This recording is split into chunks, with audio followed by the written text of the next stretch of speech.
Hello, everyone. My name is Mireia Diez. I'm from Brno University of Technology, and we were asked to prepare one of the keynotes for today's workshop, and I've titled ours Bayesian HMM Clustering in Speaker Diarization. So it may come as no surprise that I'm going to be talking about what has been our main diarization system in the last few years, which is this speaker diarization based on Bayesian HMMs, which you might have heard as VB diarization, BHMM diarization, or even VBX. And I will first give some historical perspective on how this algorithm came into life, and then I will talk about how the algorithm evolved through time. I will cover the two flavors of this diarization method, which are first the Bayesian HMM with eigenvoice priors operating in a frame-by-frame basis, which was part of the winning system in the first DIHARD challenge in 2018 in a submission made by the GHU team.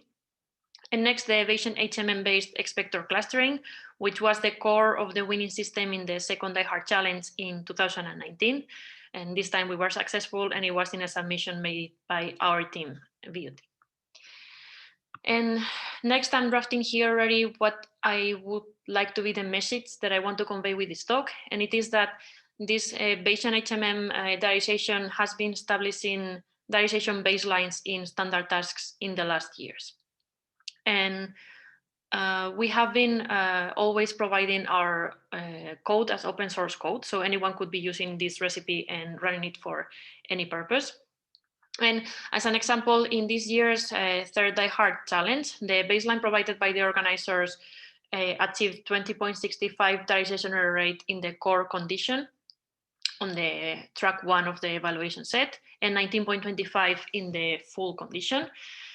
But anyone who would have downloaded our recipe from the GitHub repository from this BBX code, which was the core of the winning system in the second DIHARD challenge, just by downloading it, running it, slightly tuning it, and submit it to the leaderboard, could have achieved a 17.25 diarization rate in the core condition and around 16.01 in the full condition, which is a significant gain as compared to the official baseline.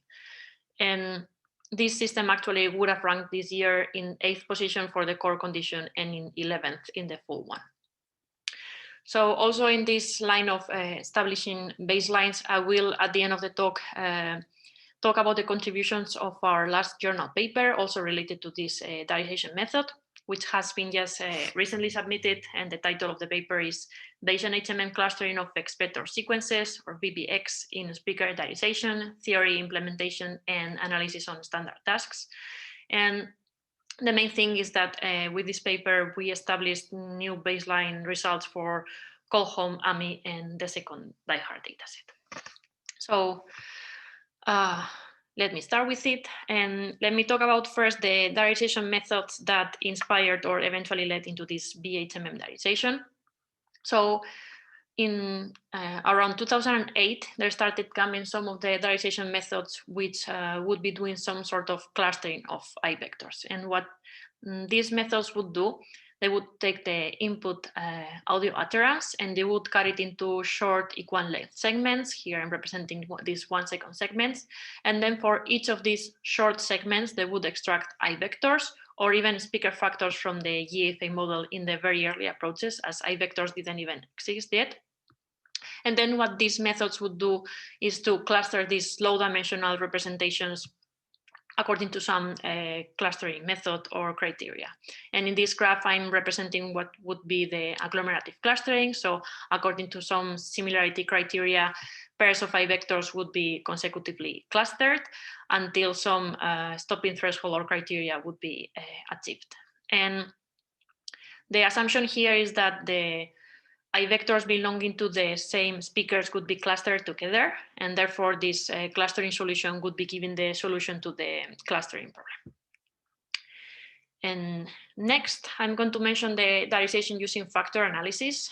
This was a work by Patrick Kenny. And the method is similar somehow to the I-vector clustering approach, as it also uses a pre-trained I-vector extractor. But rather than extracting I-vectors for these short segments, what it does is it estimates some I-vector-like speaker models, and then it makes a probabilistic assignment of the frames to the different speakers. So Let me go a little bit more slowly through it. So like I said, this model operates on a frame-by-frame basis with MFCC features. Although to avoid very frequent speaker turns, it allows speaker changes only every second, which results in effectively the same segmentation as the one that I've shown for the I-vector clustering approach. And then it models these speaker-specific distributions using an I-vector-like model, where the speaker-specific distributions are Gaussian mixture models, which share the weights and the covariances that are taken from the universal background model. And then for each of the speakers, the supervector of concatenated component means is constrained to live in a linear subspace as defined by this familiar formula to all of us already, where the low-dimensional vectors y are treated as latent random variables with standard normal prior, and imposing this prior is what makes this model Bayesian. So like I've said, these two models are somehow similar as they use the same informative prior on the speaker distributions, and they both need pre-trained I-vector structure model, but there are some relevant differences between both of them, and this is what I'm going to highlight next. So the I-vector clustering approach extracts I-vectors from short segments, which results in noisy estimates, whereas the diarization using factor analysis estimates speaker models on all the frames coming from a given speaker. And I will illustrate this again with the graph. So here we have now on the upper part of the slide, the same schema that I have used earlier to represent this clustering of I-vectors. And below I'm showing what would be the diarization using factor analysis. So like I've said before, we would have in this clustering of I-vectors the input audio utterance, which would be cut into 1 second short segments. And for each of these segments, we would extract one point map estimate, one I-vector. That would be a noisy estimate of this segment. Whereas for the diarization using factor analysis, what we would have is some I-vector-like speaker models. In this example, I'm showing 4 different I-vector-like speaker models. And the assignment of the frames to the different speaker models would be done probabilistically. And this would be estimated on all the frames that are coming or assigned to it. So it's a more robust estimate than for the clustering of I-vectors. And also the I-vector clustering makes hard decisions. The I-vectors represent this point map estimates of the speaker models. And also the clustering of I-vectors is making hard decisions that it cannot recover from. It has some errors that it cannot undo. So instead, the diarization using factor analysis, it has no hard decisions as it uses an iterative variational-based inference, where it re-estimates the speaker models, keeping the uncertainty of the models or the posterior distributions, and re-estimates the sub-assignments of frames to the speaker models. So what I mean here is in the clustering of I-vectors, we are extracting these I-vectors for each of the segments, and then the clustering that is performed later on. And here I'm actually showing the agglomerative clustering, which is maybe the clustering method that suffers more from this hard decision that I'm mentioning, as every time it clusters 2 I-vectors, this decision is made and it just can go forward. It's not going to undo any of those decisions. There are other methods to cluster these I-vectors. It could be done by k-means or by using Bayesian and Gaussian mixture models. I'm even going to comment on some of that later on. And those somehow soften this hard assignment of a hard clustering or decisions. And instead, the diarization using factor analysis, what it does is it initializes, like I said, these different speaker models, and it can be then done randomly with some random assignment of the frames to the different speaker models. Then the speaker models are estimated using those frames. And next, there is a probabilistic assignment of the different segments to the speaker models, and this process is repeated iteratively until convergence. So this is not a hard decision, it's a probabilistic assignment, and it can be, it is repeated several times until the model reaches the final decision and solution to the diarization problem. In the next slide, I'm showing the same idea, but with more mathematical formalism. So in the clustering of I-vectors approach, we would extract the I-vectors for each of these n segments using the formula shown here. So this would be the I vector that is estimated for each of these n segments. But in the diarization using factor analysis, what we have is I vector-like update formulas.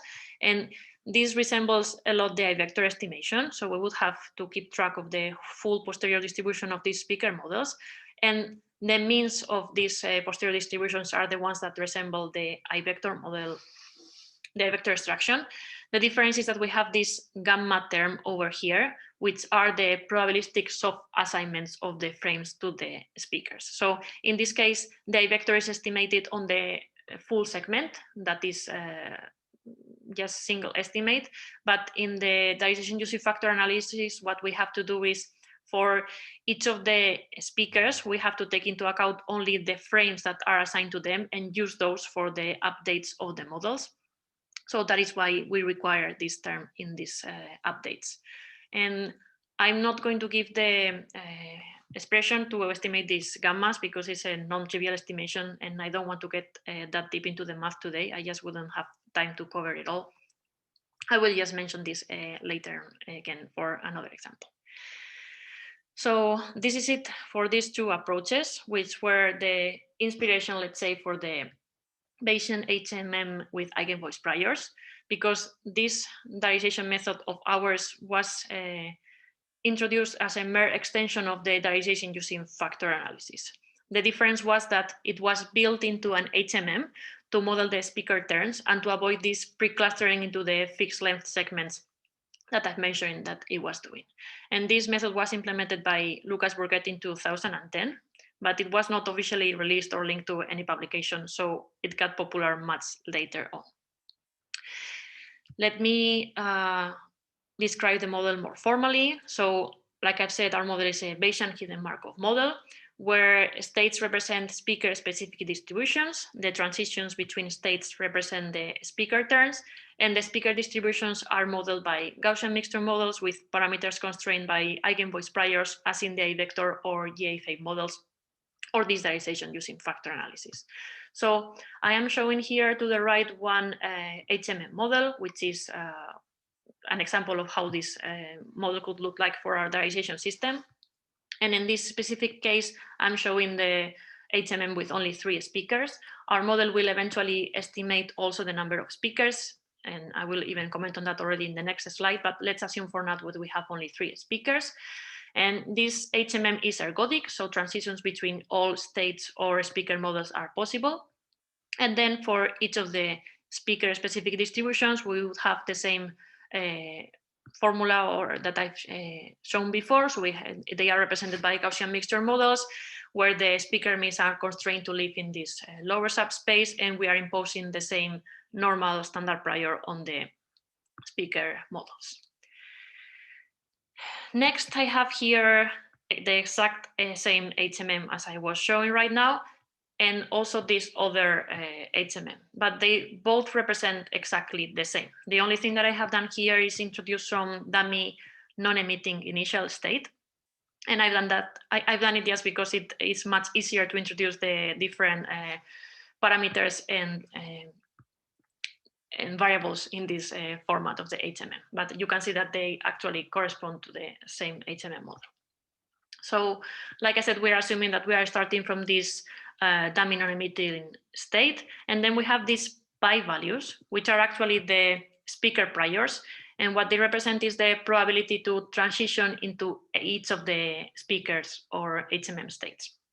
So at the beginning, the assumed generative process is that we would start from this initial state, and then with probability pi, we would transition into some of these speaker models.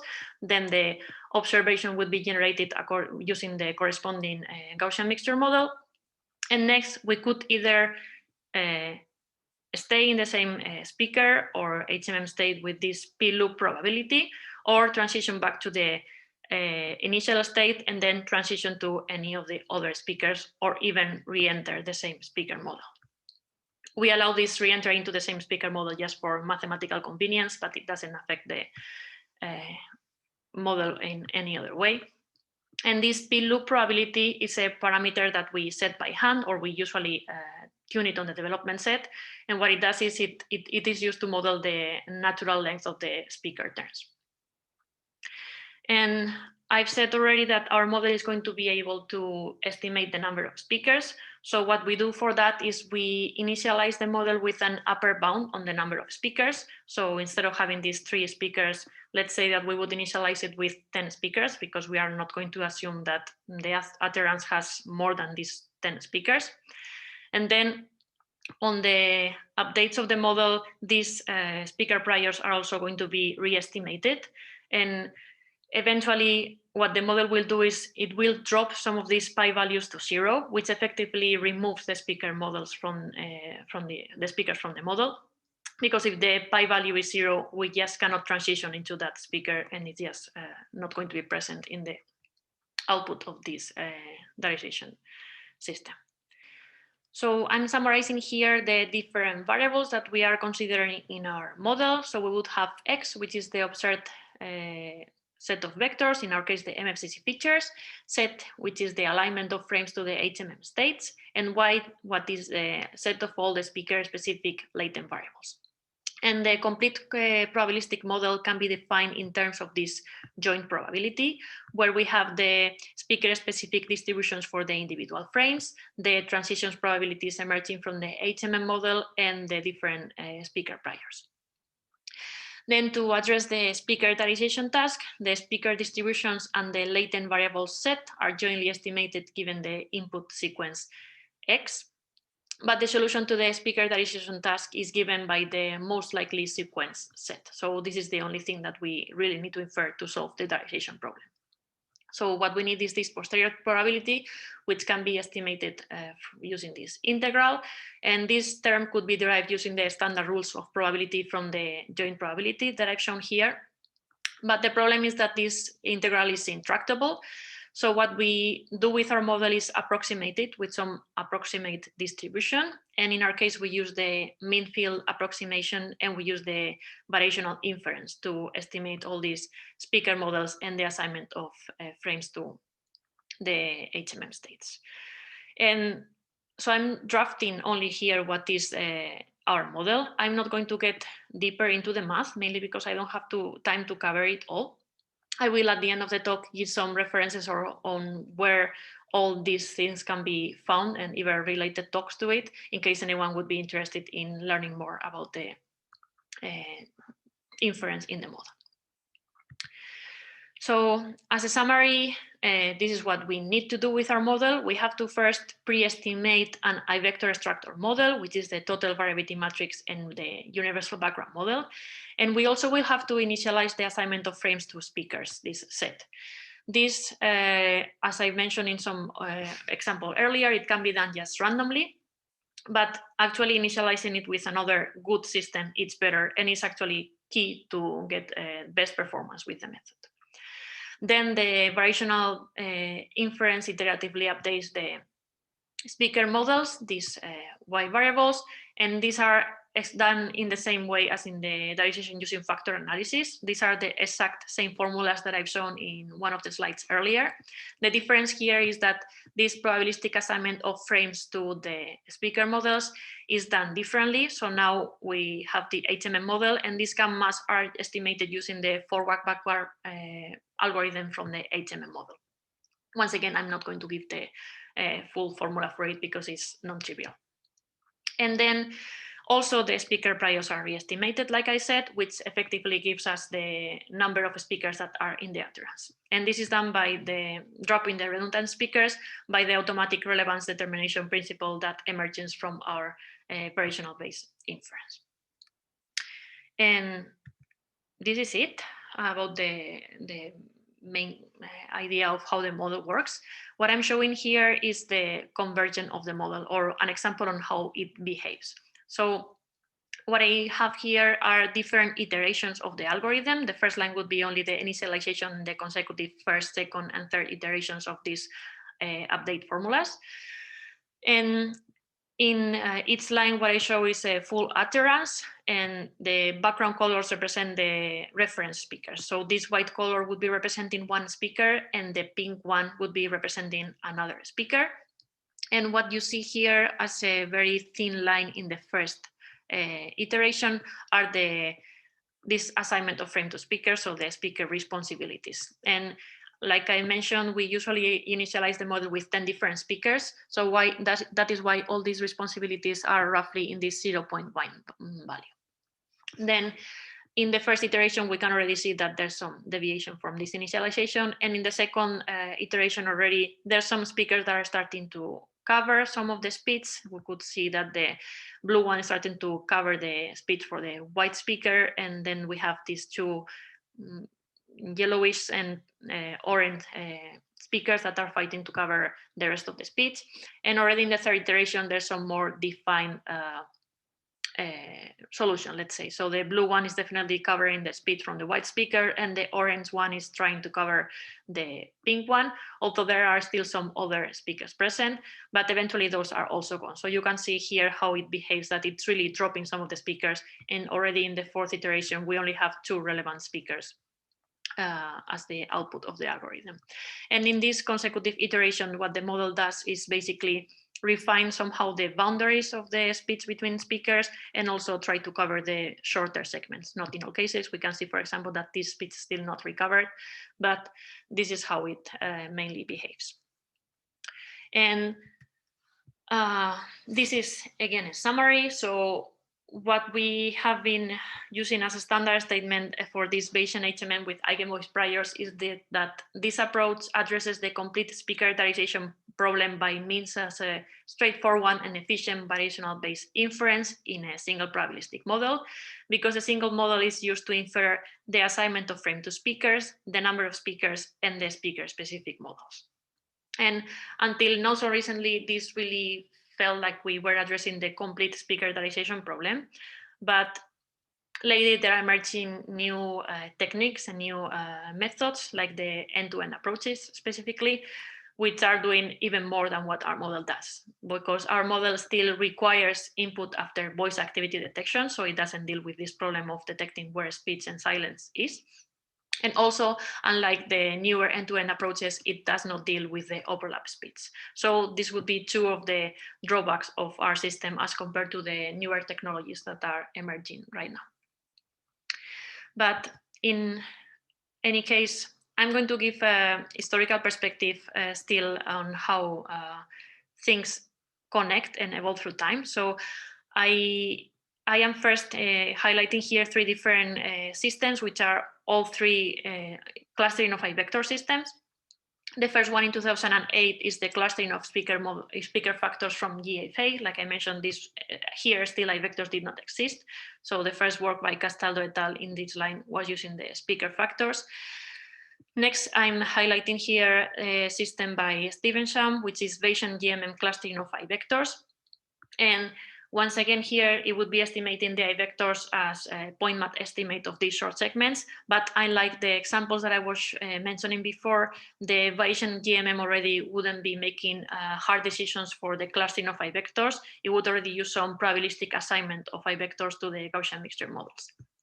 And next, I'm also highlighting here the system by Gregory Sell and Daniel Garcia Romero, this PLDA agglomerative clustering of I-vectors, which has been definitely set as one of the most standard baselines in the recent years. Next, and this might come as a little surprise to some of you, because I somehow introduced the diarization using factor analysis as a more advanced technique as compared to this clustering of I-vectors, but it was actually also introduced in 2008. The thing with this approach is that it was presented only working on some telephone data from NIST, so it was not tested on, let's say, a more standardization setup, and maybe somehow people didn't notice it that much, and it was not that extended. So next, we have the Bayesian HMM software, which already was ready in 2010, but like I already mentioned, also it was not linked to publication or officially released. So it had to wait quite a few years until it eventually came to light. And that was actually done for the first time by people from GHU again. Gregory Sell and Daniel Garcia Romero used it combined with their PLD agglomerative hierarchical clustering of vectors. So this is the first time that the algorithm was officially used.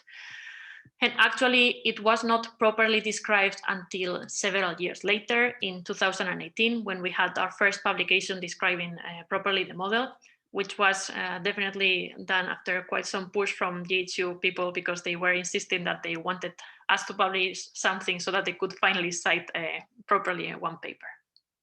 And this is how the full history of this algorithm somehow worked. But I also want to highlight here that in 2016 already some Expector models started emerging, and this is going to be relevant for the slides that are coming next. So, like I said at the beginning, this Bayesian HMM diarization system was important for the first DIHARD challenge, and it was the main part or the main element of our system in the first DIHARD challenge. And what I'm showing here is how the pipeline of this system was for us. So what I have here is the different modules, and starting this would be the input utterance. I would go first through some pre-processing, some WPE in our case, then would have to use the Oracle VAD to remove the silence regions and stay only with the speech frames. Next, we would have the feature extraction. We would extract the MFCC features. And next, like I said, we need some initialization for our Bayesian HMM model. So we would already extract expectors, and these expectors would be clustered with agglomerative clustering, and the output of that system would be the initialization for the Bayesian HMM model. And next, we will have two extra modules, which did not give that much gain, but they were still part of our system, which are the overlap detection and the overlap labeling, and also some domain identification that was mainly used to detect the LibriVox files and to make sure that they were labeled with a single speaker. So this was our whole pipeline, with which we achieved this 25.06 diarization error rate. And the winners of the first DIHARD system were actually GHU. So I'm also drafting here what was the main system. And you can see that the pipeline is very similar to the one we had. The main difference between their system and ours was that they did not use overlap detection or domain identification modules. They actually tried some domain identification, but it didn't make to their final system. But otherwise, they also had this pre-processing of the input utterance, then they would use the Oracle VAD to discard the silent regions, the feature extraction, and then, as we did, they would also have the extraction of the expectors, which they would cluster with this agglomerative hierarchical clustering, and that would be their diarization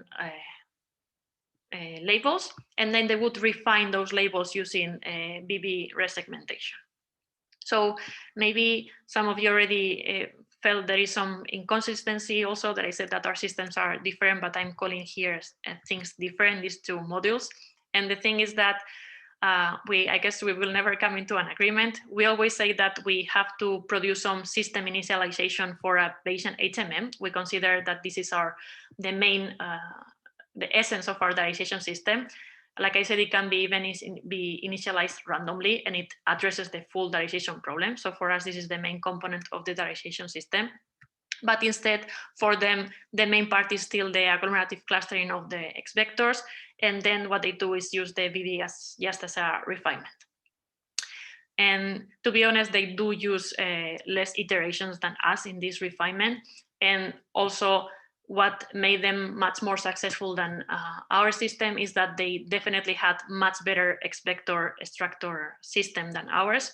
And this initialization is really relevant. So you need this to make the final system work to the top of the performance. In any case, they would achieve this around 26 points for diarization error rate with the agglomerative clustering of their expectors, and the refinement would give them the 23.73 diarization error rate, which is another more than 2 absolute more points for the diarization error rate, which made them the winners of the challenge. So this is it for the Bayesian HMM model working on frame by frame basis. And the thing is that after DIHARD one, we saw that the vectors could just not compete with the discriminatively trained expectors. And it was important to use them at least to initialize the system. So we therefore look for a way of combining the discriminative power of the expectors combined with the benefits of our Bayesian HMM model, which resulted in using this Bayesian HMM model to directly cluster the expectors.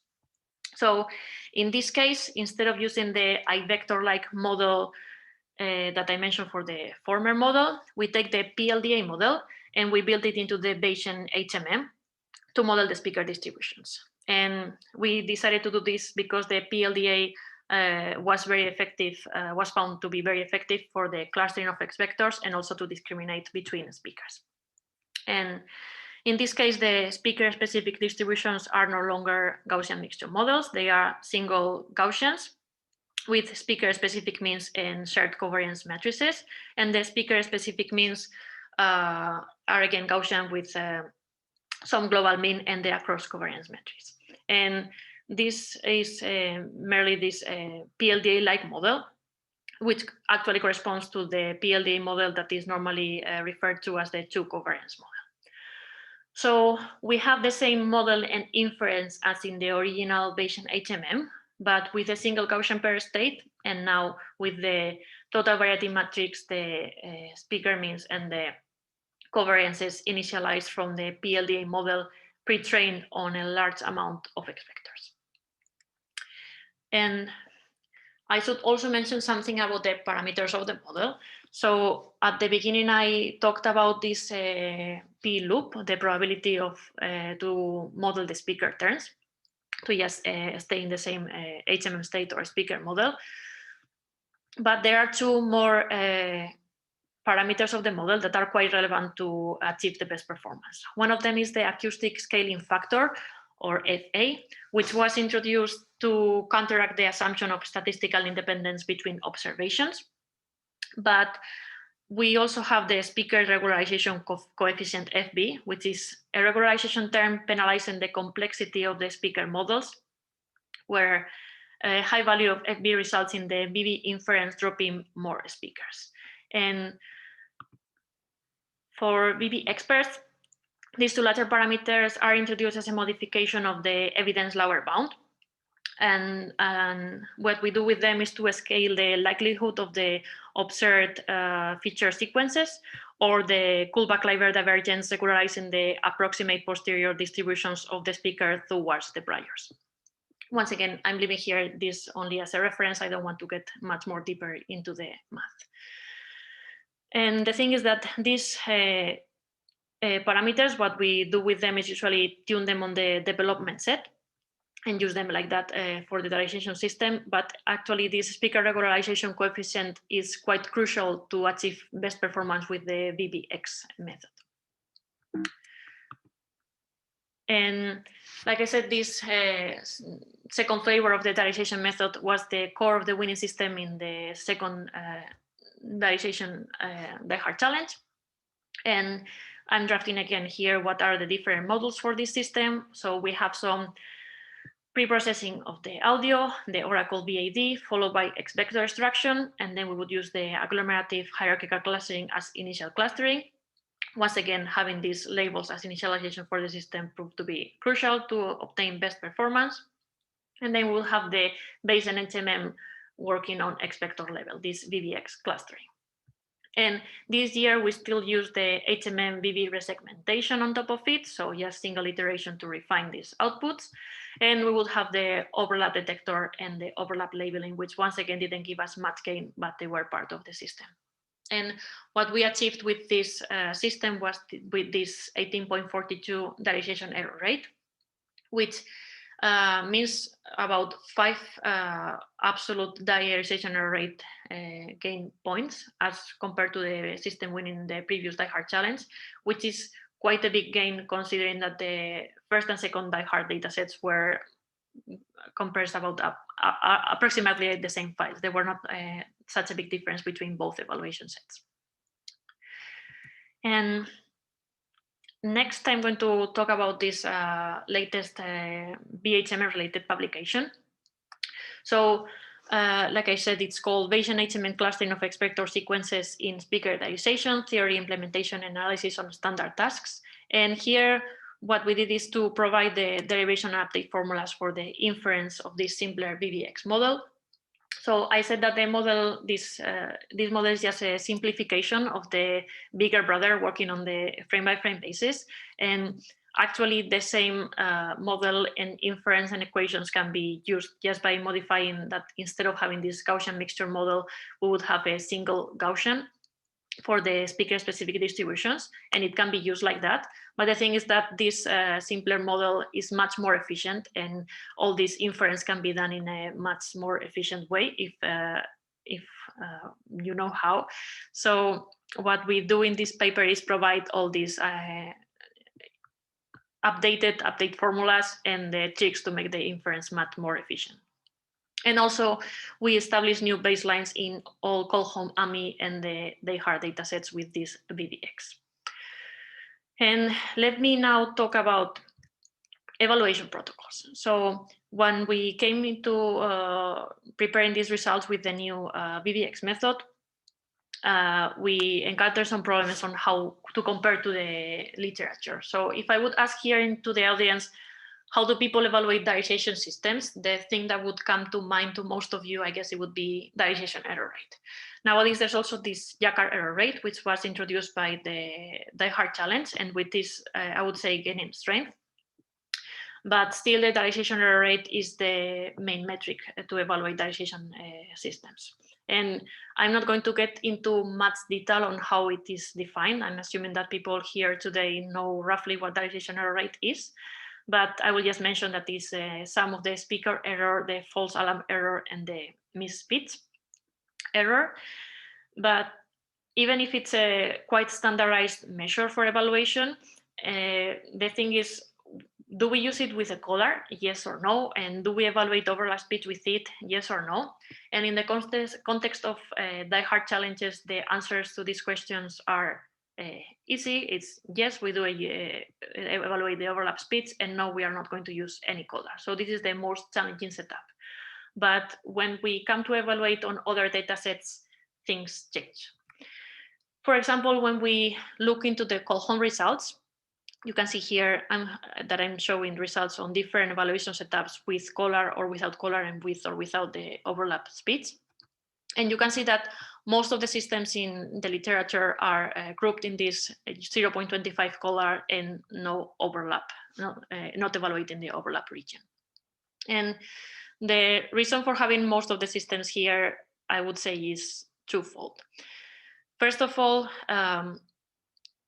Colholm was released as a dataset for diarization purposes in 2001.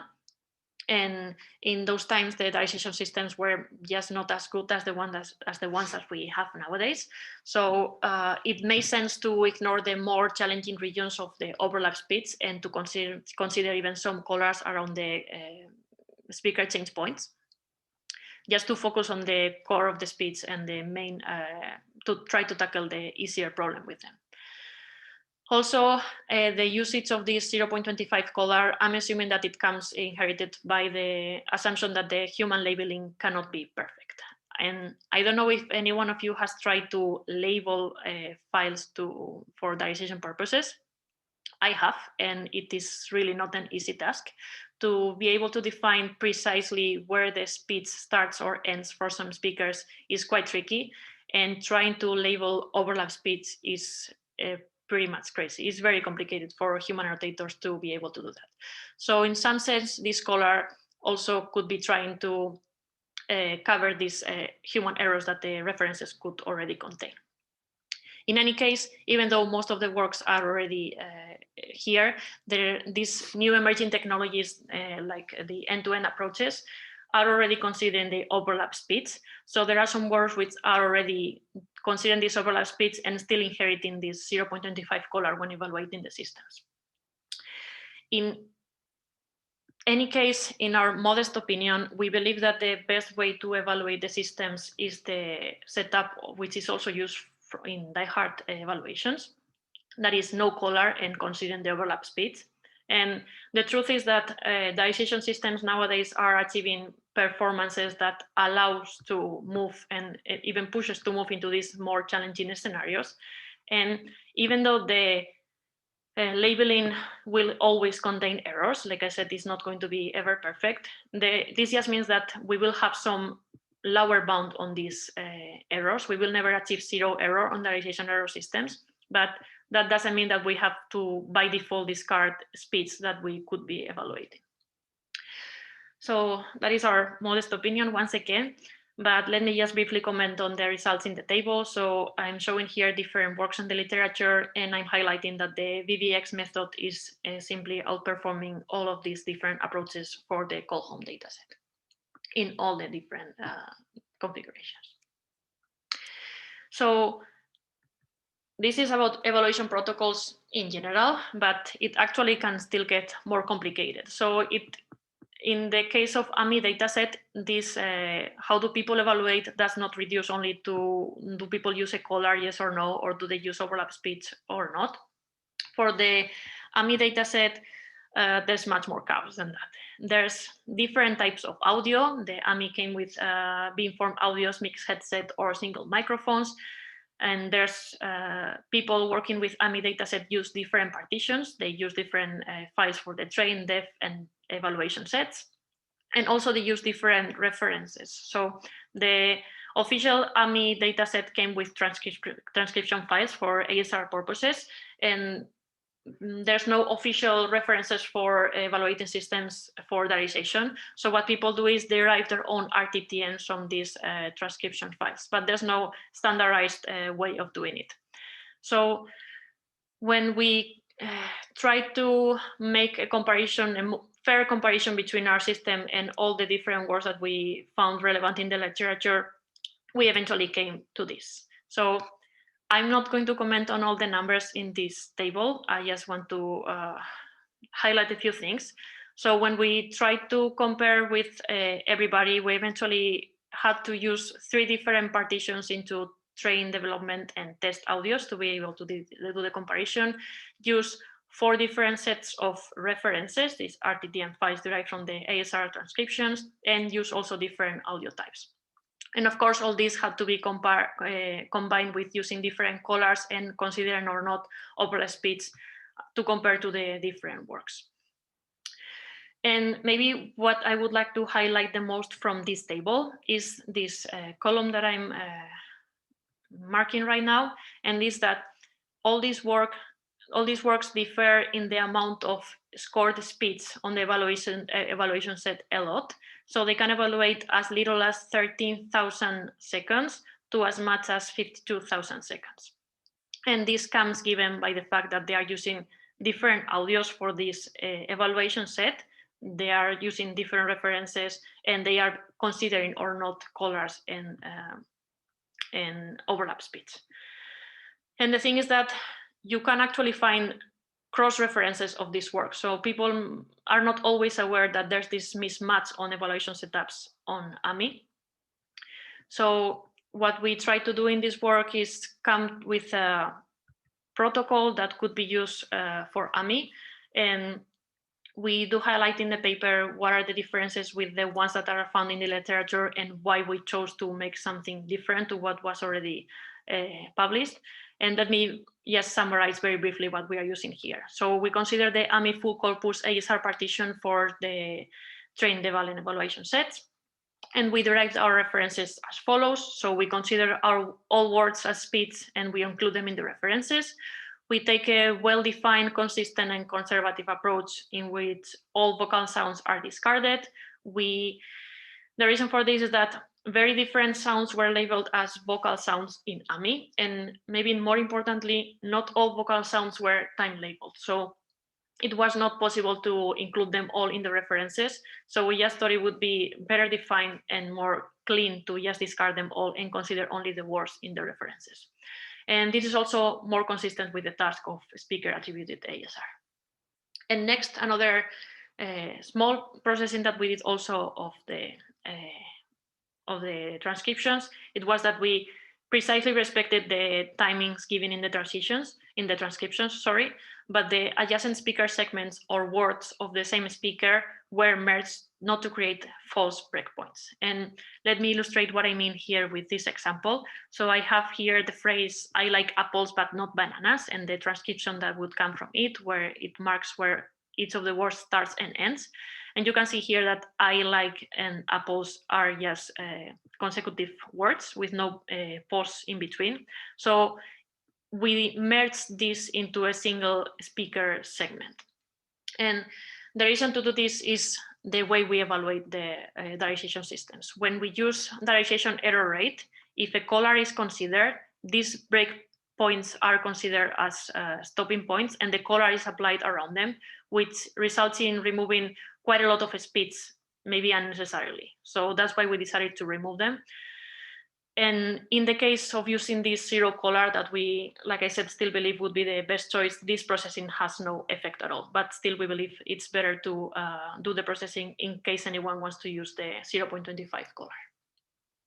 So this is it for the protocol. I want to also officially say again, thanks here to Des, Raj, Paola Garcia, and Herb Bredin for their feedback on this protocol, and also for being willingly adapting the new protocol into their latest recipes in Caldi and the Keynote diarization tools. And these are our results with this VBX method with this protocol. So I will just comment briefly maybe that for the, beamformed audios, when considering caller and overlap speeds, we have this around 4% diarization error rate in the evaluation set. If we consider the overlap, the error jumps to more than 3 times higher. And if we suppress the caller, there's still around 30% increment in the error.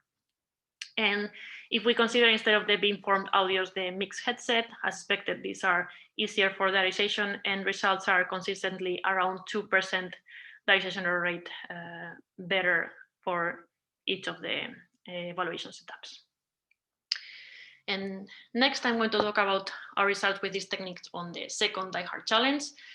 And as far as we know, there's no published results which are still outperforming the system by BUT that was sent to the presented in the challenge. So nobody still, as far as we know, we did this 18.21 diarization error rate. And actually, the system that we use in this publication is still 18.55, so it's even slightly worse than that.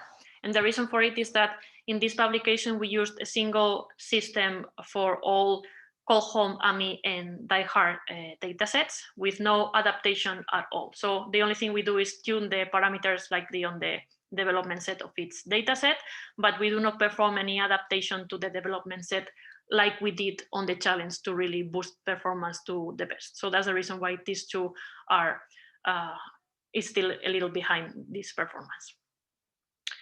And that is it for the second DIHARD. And let me just now briefly comment on the third DIHARD results. There's one line missing here that I just realized. And like I mentioned at the beginning of the talk, our VBX baseline, this second DIHARD system, would have achieved in this evaluation 17.25 diarization error rate in the core condition. And our submission this year by the BUT team achieved 15.46, which means 2 absolute points in the gain in the diarization error rate. The VBX was actually one of the components of this submission of ours this year, but the gains mainly come from other tricks that we did during the evaluation, but I'm not going to make any spoilers. Anyone who wants to learn about what we did for this challenge, please listen to the talk that Federico has to give later on. But still, the winning system of this DIHARD challenge is another 2 points ahead of us, achieving this 13.45. And I know that by the time this talk is released, most likely all of us will know what this system is. As for now, I'm just really eager to learn what the winning system is about, what do they do, and really eager to learn from them. And also let me mention maybe that we know that some of the systems that still perform better than ours are using VBX as a component of their system. So we are happy to see that the VBX is still useful for their teams, and that they find it useful to even maybe use it better than ourselves. And this is it. So showing here a summary. The Bayesian HMM systems have been consistently the best or among the best performing systems in the last years from diarization tasks. And despite their weaknesses, because this system does not do any overlap handling, which I believe is going to be one of the main areas of research for the future diarization systems. Also, our system requires an external VAD. And the VBX has, for example, no frame precision, and unluckily we didn't win the third DIHARD challenge with it. But we believe that the method is still competitive. It is a strong baseline and or an important component that can be used for fusions. And we recently, like I said, established new baseline results in Colholm, AMI, and DIHARD datasets with this VBX method. We provide a new evaluation protocol for AMI dataset, which we hope can become a new standard. And I just really, I thought I could use this platform to reach all of you, because I thought there couldn't be a better way of mentioning this between all the diarization community. Please, if anyone has any feedback actually about this, we are happy to hear from others if they think the things could have been done differently or improved. We are really happy to hear from all of you.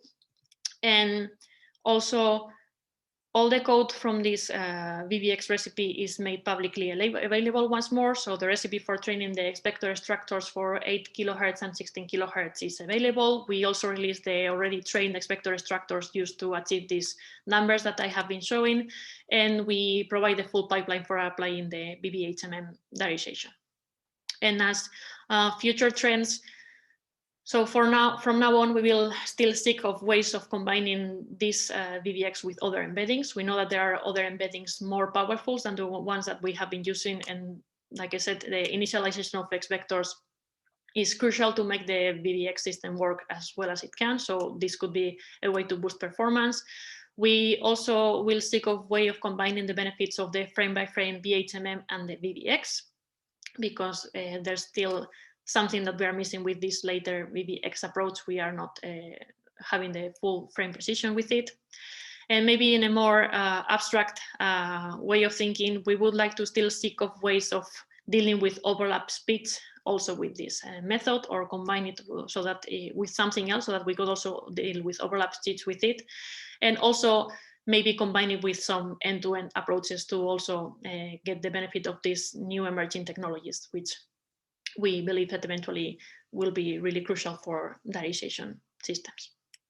And that is it. I'm leaving here some resources in case anyone wants to learn more about the things that I've been mentioning before. So the math related to the full Bayesian HMM with eigenvalue priors, a related talk, the derivation of the method with the introduction of the fetch factors, and the different open source codes corresponding to the two models. I'm guessing that the slides will be shared with everyone. So here you have all the extra information that you could need, and the rest of the slides are just references of all the different works that I have been mentioning. So thank you very much. I will be now ready here for answering any questions, and I guess that also my colleagues Federico Landini and Lucas Burget would be available to give even more insights than the ones I could provide in case of needed. So thank you very much.